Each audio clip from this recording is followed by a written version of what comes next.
Kasaysayan sa lungsod sa Talibon, Bohol. Lokasyon: Amihanang bahin sa Bohol. Ulohan sa Diocese sa Talibon. Lungsod nga natawhan ni Presidente Carlos P. Garcia.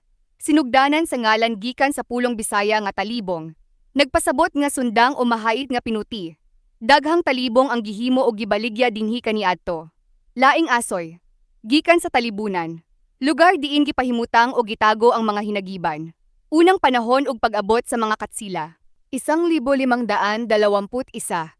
Human namatay si Magellan, ang mga tripulante sa barkong Trinidad midunggo dinhi.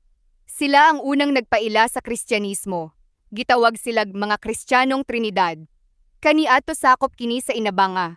Opisyal nga nahimong kaugalingong lungsod sa tuig 1830. 1831.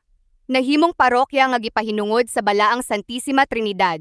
Ang unang pari mao si Father Ramon de Santa Ana, 1852 hanggang 1879. Gitukod ang bantogang simbahan gikan sa bato sa Corales. Mga panghitabo sa kasaysayan. Panahon sa pag-alsa ni Dagohoy. Daghang lumulupyo ang misalmot sa pinakataas nga pag-alsa batok sa mga katsila. 1947 hanggang 1965. Gikuha ang mga bahin sa teritoryo aron mahimong bag-ong lungsod. Trinidad, San Miguel, ug Presidente Carlos P. Garcia. 1957. Si Carlos P. Garcia, lumad nga talibonhon, nahimong ikawalo nga presidente sa Pilipinas. 1986.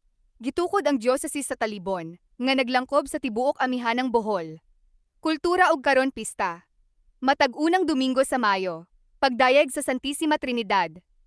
Panginabuhi, panguna nga kapital sa pagkadagat sa Bohol. Gisundan sa agrikultura ug patigayon. Gilangkuban sa 25 ka baryo.